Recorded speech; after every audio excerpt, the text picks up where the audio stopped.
BA ತೃತೀಯ semester ಐಚ್ಛಿಕ ಕನ್ನಡ ವಿದ್ಯಾರ್ಥಿನಿಯರು. ಲೇಖನದ ಹಿಂದಿನ ಭಾಗದ ಬಗ್ಗೆ ನಾನು ಹೇಳಿದೆ. ಎರಡನೇ ಲೇಖನವಾಗಿರುವಂಥ ವಚನ ಸಾಹಿತ್ಯದ ಆಶಯ ವಿನ್ಯಾಸ ಪ್ರಭಾವ. ಈ ಲೇಖನವನ್ನು ಬರೆದವರು ಡಾಕ್ಟರ್ YM ಯಾಪಳಿ ಅವರು. ಈ ಮುಂದಿನ ಆನ್ಲೈನ್ ತರಗತಿಯಲ್ಲಿ ವಚನ ಸಾಹಿತ್ಯದ ಆಶಯ, ಇಲ್ಲಿ ಬದುಕಿನಲ್ಲಿ ಹೊಸ ರೀತಿಯೊಂದನ್ನು ಸ್ಥಾಪಿಸುವುದಕ್ಕಾಗಿಯೇ ಮತ್ತು ಮೇಲು ಕೀಳುಗಳು ಇಲ್ಲದ ಸಮಾನತೆಯ ಆಧಾರದ ಮೇಲೆ ನಿರ್ಮಾಣವಾಗಿರುವಂಥ ಸಮಾಜವೊಂದನ್ನು ಕಟ್ಟಲಿಕ್ಕೆ ಪ್ರಯತ್ನವನ್ನು ಮಾಡಿರುವಂಥದ್ದನ್ನು ನಾವು ನೋಡ್ತಾ ಇದ್ದೀವಿ. ಅದೇ ರೀತಿಯಾಗಿ ವಚನ ಚಳುವಳಿ ಎಂದು ಸಾಹಿತ್ಯದಲ್ಲಿಯೂ ಸಹಿತ ತನ್ನದೇ ಆಗಿರುವಂಥ ಭಿನ್ನ ಆಶಯಗಳನ್ನು ಅದು ಹೊಂದಿತ್ತು. ಇನ್ನು ತನಗಿಂತ ಹಿಂದಿನ ಚಂಪು ಸಾಹಿತ್ಯ ಪ್ರಕಾರ ರಾಜ ಮಹಾರಾಜರನ್ನು ಮೆರೆಸುವುದರಲ್ಲಿಯೇ ತೃಪ್ತವಾಗಿತ್ತು. ಎಲ್ಲಿಯೂ ಜನಸಾಮಾನ್ಯರ ವಿಚಾರಗಳಿಗೆ ಅವಕಾಶಗಳು ಇರಲಿಲ್ಲ. ಇನ್ನು ಸಮಾಜದ ಮೇಲೂ ವರ್ಗದವರು ಮಾಡಿರುವಂಥ ಕಾನೂನುಗಳೇ ಪ್ರಧಾನವಾಗಿ ಸಾಮಾನ್ಯರ ಬದುಕು ದುಸ್ಥಿತಿಗೆ ಇಳಿದಿತ್ತು. ಸಮಾಜದಲ್ಲಿ ಮೇಲು ಕೀಳುಗಳು ವಿಜೃಂಭಿಸುತ್ತಿತ್ತು. ಕೆಳವರ್ಗದ ಅಭಿವ್ಯಕ್ತಿಗೆ ಅವಕಾಶವೇ ಇರಲಿಲ್ಲ. ಇನ್ನು ಮಹಿಳೆ ಎರಡನೆಯ ದರ್ಜೆಯ ಪ್ರಜೆಯಾಗಿ ಅವಳು ಅಡಿಗೆಯ ಮನೆಯ 4 ಕೋಣೆಗಳಿಂದ ಹೊರಬರಲಿಕ್ಕೆ ಸಾಧ್ಯಗಳು ಇರಲಿಲ್ಲ. ಇನ್ನು ಕನ್ನಡ ನಾಡಿನ ನೆಲದ ಭಾಷೆಯಾಗಿರುವಂಥ ಕನ್ನಡ ತನ್ನ ನೆಲದಲ್ಲಿಯೇ ಪರಕೀಯವಾಗಿ ಅನಾಥವಾಗಿ ಇತ್ತು. ಇಂಥ ಸಂದರ್ಭದಲ್ಲಿ ನೆಲದ ಜನರ ಅಭಿವ್ಯಕ್ತಿಯಾಗಿ ಒಡಮೂಡಿರುವಂಥ ವಚನ ಸಾಹಿತ್ಯ ಜನಪರ ಆಶಯಗಳನ್ನು ಹೊಂದಿ ಮೂಡಿ ಬಂದಿತು. ಇನ್ನು ವಚನ ಸಾಹಿತ್ಯ ಒಳಗೊಂಡ ಆಶಯಗಳನ್ನು ಈ ರೀತಿಯಾಗಿ ವಿಂಗಡಣೆಯನ್ನು ಮಾಡಲಾಗುತ್ತೆ ವಿದ್ಯಾರ್ಥಿನಿಯರೇ. ಒಂದನೇದು, ದೈವವನ್ನು ಎಲ್ಲರಿಗೂ ದೊರಕುವಂತೆ ಮಾಡುವುದು. ದೇವರು ಎಲ್ಲರೂ ವೀಕ್ಷಣೆಗೆ ಅವಕಾಶ ಇದೆ, ಅಂದರೆ ದೇವಸ್ಥಾನಗಳಿಗೆ ಎಲ್ಲ ಧರ್ಮೀಯರು ಪ್ರವೇಶವನ್ನು ನೀಡಬೇಕು ಅಂತಂದೇಳಿ. ಇನ್ನು ಶರಣರು ಮುಖ್ಯವಾಗಿ ಸಮಾಜದ ಕನಿಷ್ಠರು ದೈವವನ್ನು ಪೂಜಿಸಬಹುದು. ಕೆಳವರ್ಗ ಮತ್ತು ಮಹಿಳೆಗೂ ತಾನು ಒಲಿದ ದೈವವನ್ನು ಪೂಜಿಸುವಂಥ ಅವಕಾಶ ಇದೆ ಎಂದು ಸಾರಿದರು ವಚನಕಾರರು. ಅದರಂತೆ ಅವಕಾಶವನ್ನು ಸಹಿತ ಒದಗಿಸಿ ಕೊಟ್ಟರು. ಅದಕ್ಕಾಗಿ ಮೇಲ್ವರ್ಗದ ಕೈಯಲ್ಲಿ ಸಿಲುಕಿದ್ದ ದೇವಾಲಯ ಸಂಸ್ಕೃತಿಗಿಂತ ದೇವರನ್ನು ಲಿಂಗ ಪರಿಕಲ್ಪನೆಯ ಮೂಲಕ ಭಕ್ತರ ಕೈಗೆ ಕೊಟ್ಟರು. ಹಣ ಖರ್ಚು ಮಾಡಿ ದೈವ ಪ್ರೀತಿಯನ್ನು ಗಳಿಸಬಹುದು ಎಂಬುದನ್ನು ನಿರಾಕರಿಸಿದರು. ಇನ್ನೊಂದು ಸಾರಿ ಹೇಳ್ತೀನಿ ವಿದ್ಯಾರ್ಥಿನಿಯರೇ, ಹಣ ಖರ್ಚು ಮಾಡಿ ದೈವವಾದ ಪ್ರೀತಿಯನ್ನು ಗಳಿಸ್ಬೋದು ಅನ್ನೋದಿದೆಯಲ್ಲ, ಅದು ನಿರಾಕರಣೆಯನ್ನು ಮಾಡಿದರು. ಅಂದರೆ ದೇವರಿಗೆ ಇಷ್ಟಿಷ್ಟು ದೇಣಿಗೆ ಅಂತ ಕೊಟ್ಟು ದೇವರ ಕರುಣೆ ಕೃಪೆಗೆ ಪಾತ್ರರಾಗುವಂಥದ್ದು. ಬಡವರು ಬಗ್ರಿ ಯಾವುದಕ್ಕೆ ಪಾತ್ರರಾಗ್ತಾರೆ? ಪೂಜನೀಯ ಭಾವನೆಯಿಂದ ಪೂಜೆ ಪುನಸ್ಕಾರವನ್ನು ಮಾಡಿ ದೇವರ ಮನಸ್ಸನ್ನು ಒಲಿಸಿಕೊಳ್ಳುವಂಥ ಕಾರ್ಯವನ್ನು ಮಾಡಿದರು. ಇನ್ನು ದೇವಾಲಯ ಕಟ್ಟುವುದನ್ನು ವಿರೋಧಿಸಿದ ಶರಣರು ದೇವನ್ನೇ ಆಲಯವಾಗಿಸುವತ್ತ ಮನಸ್ಸು ನೆಟ್ಟರು. ಅದಕ್ಕೆ ಬಸವಣ್ಣನವರು ಹೇಳ್ತಾರೆ, ಕಾಯಕದಲ್ಲಿ ದೇವರಿದ್ದಾನೆ, ನಮ್ಮ ಆತ್ಮದಲ್ಲಿ ದೇವರಿದ್ದಾನೆ ಎನ್ನುವಂಥ ಪರಿಕಲ್ಪನೆಯನ್ನು ತಂದರು. ಇನ್ನು ದೇವಸ್ಥಾನ ನಿರ್ಮಿಸಲಾಗದ ಬಡವ ನಾನು ಎನ್ನವ ಬಸವಣ್ಣನವರು, ಎನ್ನ ಕಾಲೇ ಕಂಬ ದೇಹವೇ ದೇಗುಲ ಶಿರವೇ ಮನ್ನ ಕಳಸವಯ್ಯ ಎಂದು ವಚನದಲ್ಲಿ ಅಭಿವ್ಯಕ್ತಿಗೊಳಿಸಿದರು ವಿದ್ಯಾರ್ಥಿನಿಯರು. ಇನ್ನು ದೇವಾಲಯ ಮಾಡುವ ಹಣ್ಣುಗಳಿರ ದೇಹ ಹಾರವ ಮಾಡಿರಿ ಎಂದು ಶರಣರು ಕರೆ ಕೊಟ್ಟದ್ದು ಇದೇ ಆಶಯದ ಫಲಶ್ರುತಿ ಆಗಿದೆ. ಅದೇ ರೀತಿಯಾಗಿ ದೇವಾಲಯ ಮಾಡುವಂಥ ಹಣ್ಣುಗಳಿರಿದಿರಲ್ಲ, ದೇವಸ್ಥಾನವನ್ನು ನಿರ್ಮಾಣ ಮಾಡುವಂಥ ಹಣ್ಣುಗಳಿರ, ಅದೇ ರೀತಿಯಾಗಿ ದೇಹ ಹಾರವ ಮಾಡಿರಿ ಅಂದರೆ ದೇವರ ನಿರ್ಮಾಣದಲ್ಲಿ ನಿಮ್ಮನ್ನು ನೀವು ಪೂಜನೀಯ ಭಾವನೆಯಿಂದ ನೋಡ್ಕೊಡ್ರಿ ಅಂತ ಹೇಳುವುದನ್ನು ನಾವು ನೋಡ್ತಾ ಇದ್ದೀವಿ. ಇನ್ನು ಎರಡನೆಯ ಆಶಯ ಏನು? ಭಕ್ತಿ ಪ್ರಾಧಾನ್ಯತೆ. ವಚನಕಾರರು ಭಕ್ತಿಗೆ ಹೆಚ್ಚು ಪ್ರಾಧಾನ್ಯತೆಯನ್ನು ನೀಡಿದರು. ವಚನ ಸಾಹಿತ್ಯದ ಇನ್ನೊಂದು ಪ್ರಮುಖ ಆಶಯವೇನೆಂದರೆ ಭಕ್ತಿಗೆ ಪ್ರಾಧಾನ್ಯತೆಯನ್ನು ನೀಡಿರುವುದನ್ನು ನಾವು ನೋಡ್ತಾ ಇದ್ದೀವಿ. ಹಲವಾರು ಯೋಚನೆಗಳು ಮೈದೂರುತ್ತವೆ ನಮ್ಮ ಆಲೋಚನೆಯ ಲಹರಿಯಲ್ಲಿ ವಿದ್ಯಾರ್ಥಿನಿಯರೇ. ಏನು ಅಂದರೆ ಭಕ್ತಿ ಅಂದರೆ ಏನು? ವಚನಕಾರರು ನೀಡಿರುವಂಥ ಅರ್ಥವೇ ಬೇರೆ. ಅದು ಭಕ್ತಿ ಸುಭಾಷೆ. ನುಡಿದಂತೆ ನಡೆವ, ನುಡಿದು ಹುಸಿಯದ, ಆಡಿ ತಪ್ಪದ ಬದುಕು. ಬಸವಣ್ಣನವರೇ ಆಗಲಿ ಇನ್ಯಾವ ಶರಣರೇ ಆಗಲಿ ತಮ್ಮ ತಮ್ಮ ದೈವಕ್ಕೆ ತಮ್ಮನ್ನು ಅರ್ಪಿಸಿಕೊಂಡವರೇ ಆಗಿದ್ದರು. ದೈವ ತನ್ನನ್ನು ಗಮನಿಸಿ ಬಿಡಲಿ, ತಾನು ಮಾತ್ರ ಆ ದೈವವನ್ನು ಒಮ್ಮನಸ್ಸಿನಿಂದ ಪೂಜಿಸುವುದನ್ನು ಬಿಡುವುದಿಲ್ಲ ಎನ್ನುವ ಸಿದ್ಧಾಂತ ಅವರದಾಗಿತ್ತು. ಇನ್ನು ಅಕ್ಕಮಹಾದೇವಿಯ ಅಯ್ಯ ನೀ ಕೇಳಿದಡೆ ಕೇಳು, ಕೇಳದಿದ್ದಡೆ ಮಾಡು, ಆನು ನಿನ್ನ ಹಾಡಿದಲ್ಲದೆ ಸೆನಯ್ಯ ಎಂಬಂಥ ವಚನಗಳು ಇದನ್ನು ಸ್ಪಷ್ಟಪಡಿಸುತ್ತವೆ. ಈ ವಚನದ ತಿರುಳು ಇಷ್ಟೇ ವಿದ್ಯಾರ್ಥಿನಿಯರೇ.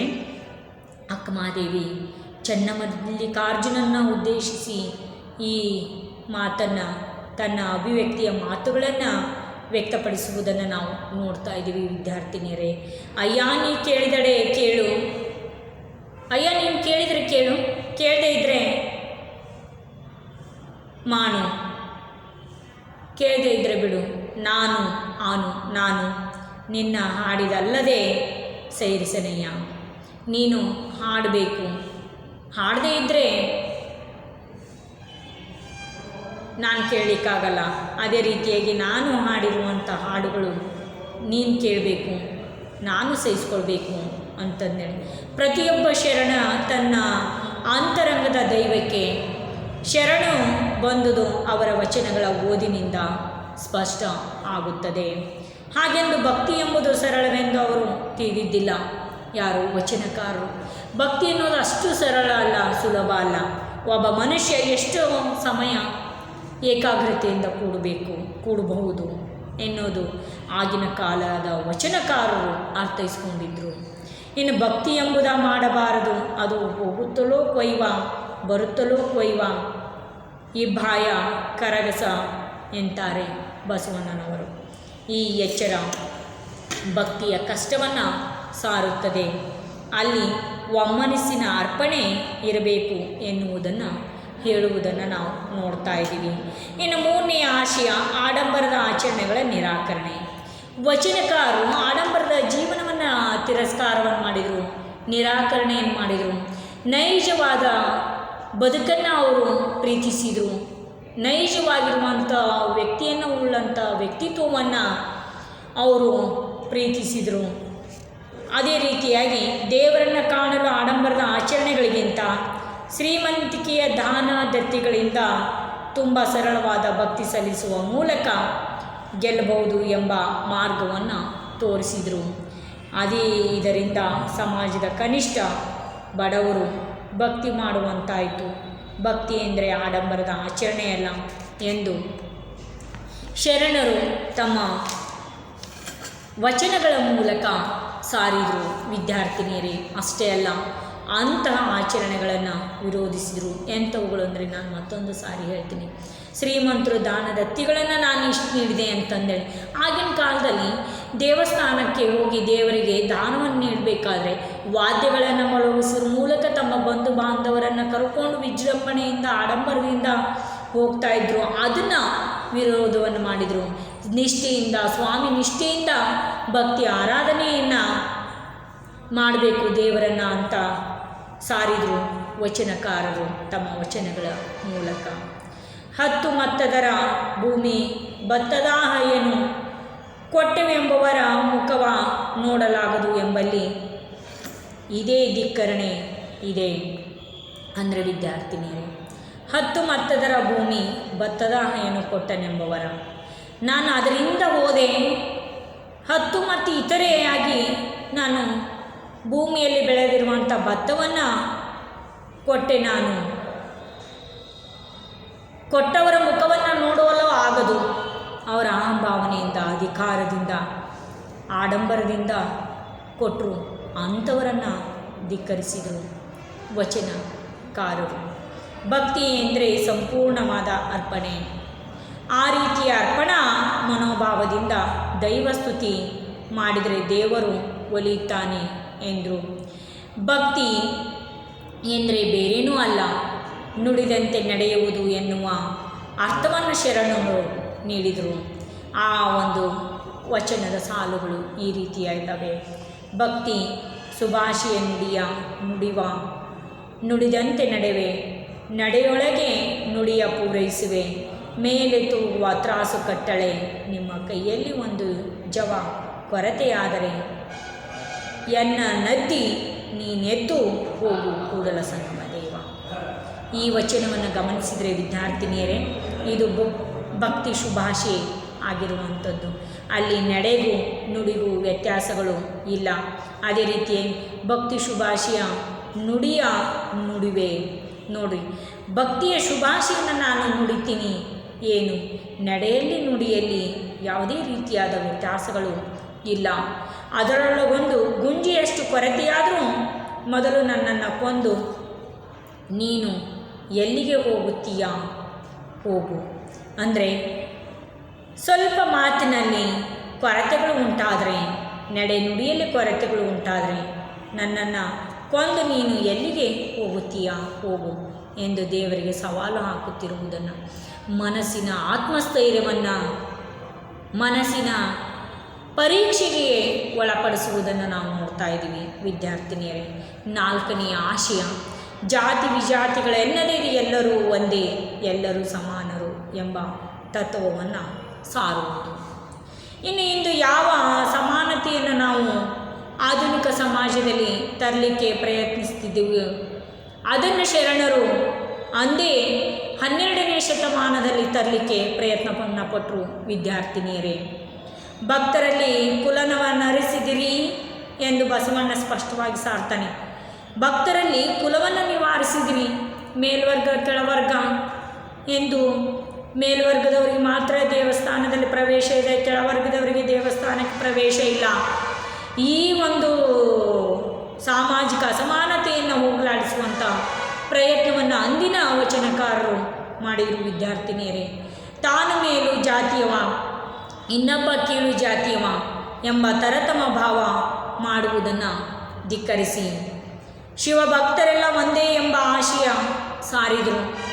ವಚನ ರಚನೆ, ಧಾರ್ಮಿಕ ಚಿಂತನೆ ಎಲ್ಲವುಗಳಲ್ಲಿ ಎಲ್ಲರಿಗೂ ಅವಕಾಶ ದೊರಕಿದ್ದರಿಂದ ಅಂದು ಕೀಳು ಎಂದು ಭಾವಿಸಿದ್ದ ಎಲ್ಲ ವರ್ಗಗಳ ಶರಣರು ಅನುಭವ ಚಿಂತನೆಯಲ್ಲಿ ತೊಡಗಿದರು. ಇದರಿಂದಾಗಿಯೇ ಇಲ್ಲಿ ಮಾದಾರ ಚೆನ್ನಯ್ಯನು, ಮಾದಾರ ದುಳ್ಳಯ್ಯನು, ಡೋಹಾರ ಕಕ್ಕಯ್ಯನು, ನುಲಿಯ ಚಂದಯ್ಯನು ಅನುಭವ ಮಂಟಪದಲ್ಲಿ ಕುಳಿತು ಸಮಾನವಾಗಿ ಚರ್ಚೆ ಮಾಡುವಂತಾಯಿತು. ಅನುಭವ ಮಂಟಪದ ಅಧ್ಯಕ್ಷರು ಅಲ್ಲಮ ಪ್ರಭುಗಳು. ವಿದ್ಯಾರ್ಥಿನಿಯರೇ, ಕೀಳ್ತನವೆನ್ನುವುದು ನಡತೆಯಿಂದ ಬಂದುದೇ ಹೊರತು ಹುಟ್ಟಿನಿಂದ ಅಲ್ಲ ಎಂದು ಸ್ಪಷ್ಟವಾಗಿ ಸಾರಿದ ಶರಣ ಸಾಹಿತ್ಯ. ಕೊಲ್ಲುವನೇ ಮಾದಿಗೆ ಹೊಲಸು ತಿಂಬುವನೇ ಹೊಲೆಯ ಇನ್ನು ಮುಂದೆ ವಚನದ ಸಾಲುಗಳಲ್ಲಿದೆ ವಿದ್ಯಾರ್ಥಿನಿಯರೇ. ಸಕಲ ಜೀವಾತ್ಮರಿಗೆ ಲೇಸನ್ನೇ ಬಯಸುವ ಕೂಡಲ ಸಂಗನ ಶರಣರೇ ಕುಲಜರು ಎಂದು ಸ್ಪಷ್ಟಪಡಿಸಿದರು. ಕುಲದ ನೆಲೆಯಲ್ಲಿ ಕಿತ್ತೊಗೆಯುವ ಸಾಹಸವನ್ನು ಶರಣರು ಮಾಡಿದರು. ನಡೆ ನುಡಿ ಸಿದ್ಧಾಂತವೇ ಪ್ರಧಾನ ಎನ್ನುವಂಥ ಮಾದಾರ ಚೆನ್ನಯ್ಯ ನಡೆ ನುಡಿ ಸಿದ್ಧಾಂತವಾದಲ್ಲಿ ಕುಲ ಹೊಲೆಯಲ್ಲ ಅಂತ ಹೇಳ್ತಾ ಇನ್ನು ಮುಂದಿನ ವಚನಗಳ ಆಶಯ ಇದೆ ವಿದ್ಯಾರ್ಥಿನಿಯರೇ. ಇಲ್ಲಿಗೆ ಈ ಆನ್ಲೈನ್ ತರಗತಿಯನ್ನು ನಾನು ಮುಕ್ತಾಯಗೊಳಿಸ್ತಾ ಇದ್ದೀನಿ.